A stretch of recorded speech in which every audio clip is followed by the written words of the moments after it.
Peace and blessings, everyone. This is Naseed Gifted coming to you live from PBS Media Studios. And today we have a very, very important topic for you. Today we will be discussing how to master the art of selling anything, part one. So there's actually two parts to this vlog, but we're going to be covering part one today.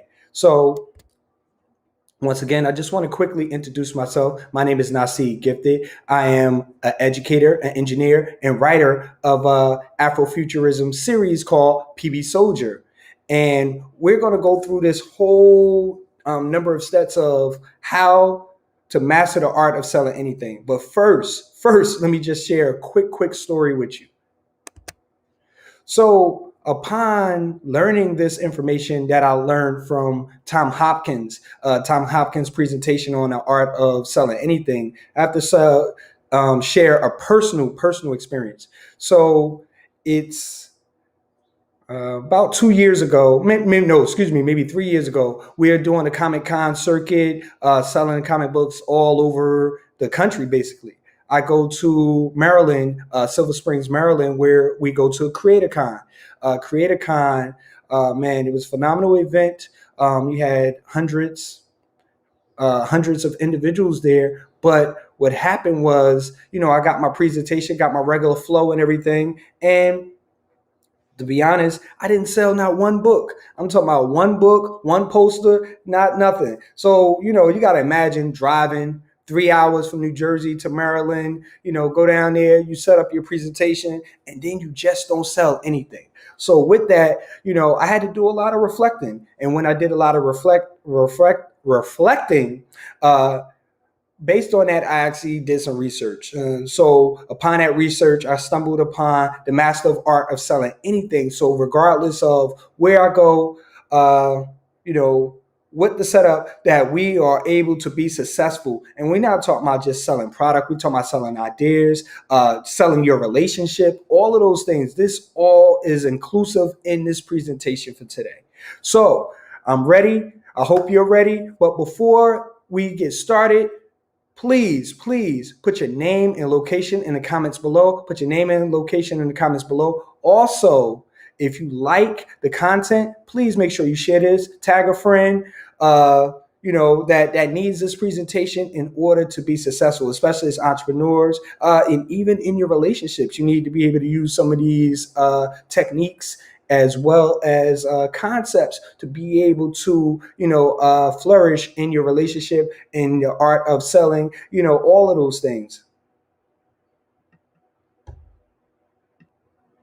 So how to master the art of selling anything. So there are three types of questions that you're going to learn about.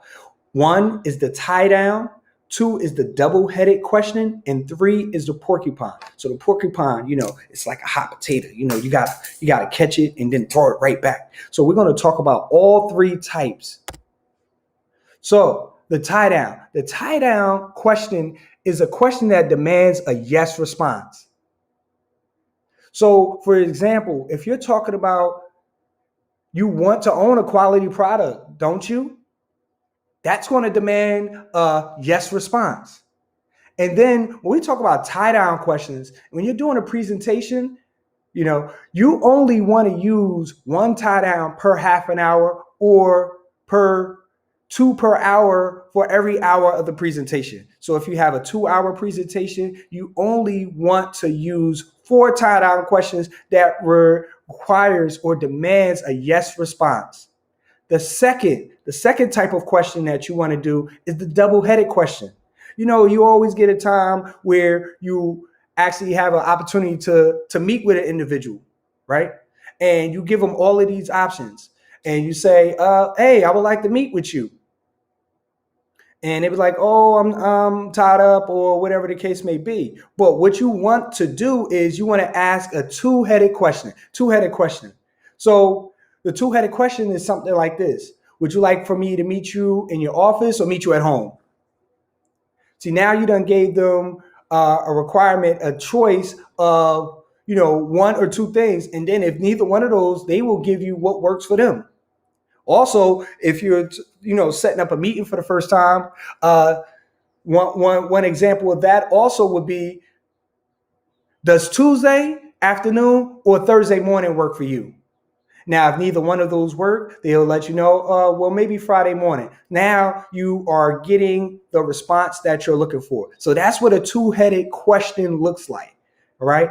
So, and, when you, in a relationship sense, and you want to throw out a two-headed question, you want to take your wife, your loved one out to eat, for instance. And, sometimes you're thinking about, oh, where are we going to go to eat? So you be like, honey, do you want uh, Chinese or Italian tonight? Do you want Jamaican or vegan? Now, of course, if neither one of those work, she'll give you the choice that she is looking for. So those are examples of two-headed questions, and that's how you could actually use it in your relationship as well. You probably get your kids to master that too, because when they go out for ice cream, Dad, do you want me to get the chocolate ice cream or the vanilla ice cream? And then this way, you like, oh man, I'm compelled to get in your child some ice cream either way. And then we got the porcupine. So the porcupine question, that's the question that is the one that you want to throw right back at someone. So say, for instance, you're selling a house and the buyer is asking, they see a swing set in the backyard and they say, does the swing set come with the house? And that's one of those things like you're not sure which way you want it to go. So you throw it right back at them. Would you like the swing set to come with the house? And then that way you get the response. They'll let you know if they like the swing set, if they don't like the swing set, if that's the determining factor of them selling the house. Like if you're doing a car sale, they ask you, does it come in black? Would you like it in black? And then of course you get, so that's one of those questions you throw right back at them. You throw it right back at them. And that's what we call a porcupine question. That's the porcupine. So with this, we're going to go into some other things. So it's 10 basic fears. So there's 10 basic fears in sales. And we're going to talk about those very briefly. So number one, people are afraid of salesmen. People don't want to be sold. They want experts, they want advisors, but they don't want to be sold. They want to be able to like you, trust you, and want to be able to listen to you, that you're going to be giving them a quality product. Also, number two, people are afraid of making mistakes. They're afraid of making mistakes. So it's always about the dollar. So when you asking them to invest to buy your product, they're afraid of making a mistake. So those are two things that prevent people from wanting to endorse or buy your product. Number three, people are afraid of being lied to. It's important to be honest and true about whatever product that you are or service that you are providing. People are afraid of accruing debt. And we're going to talk about, debt and, and changing language and everything. And then also people are afraid of losing face. When you are selling your product or service to a couple, husband and wife, father, son, mother, daughter, they don't want to lose face in front of the other member or the other partner. So you want to make everyone feel important. You want to make everyone feel important. And you want to empathize. You want to empathize with each and every member. Number six, afraid of the unknown. You got to be able to educate consumers on the benefits of your product so they can feel ownership. Once again, if they like you, trust you, then they will want to listen to you. Also, people are afraid of feelings from their past experiences. So that goes back to being sold. They had a past experience and they are hovering over that experience over and over again. So sometimes it has nothing to do with you, but something that they experienced in the past. And then there's fears based on prejudice. So there are prejudices that, they have embedded from generations. Mother told them not to sign anything. There was a bad experience, with a salesman. Like, that has been embedded in them from when they were a little child and everything. So if their parents had a bad experience, they let their children know so they won't be sold, and it all goes back to that whole idea of being sold.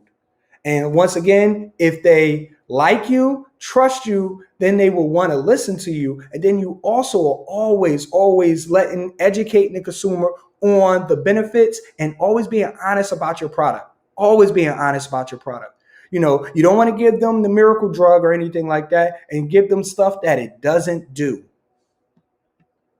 Number 9, fears based on a third party. That goes into that whole legacy piece where we talk about the parents, the friends, etc.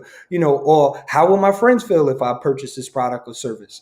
They're thinking about all of those other things. And then the number 10 fear in sales is fear of the words you say.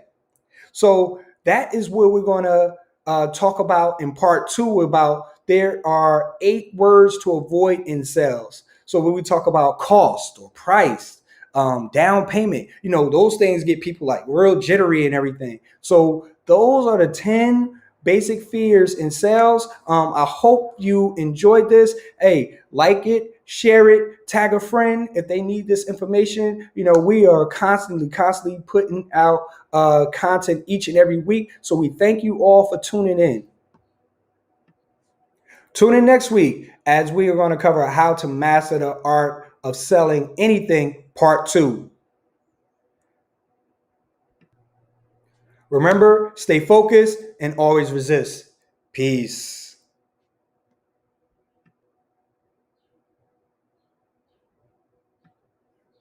Don't forget to subscribe to PB Soldier.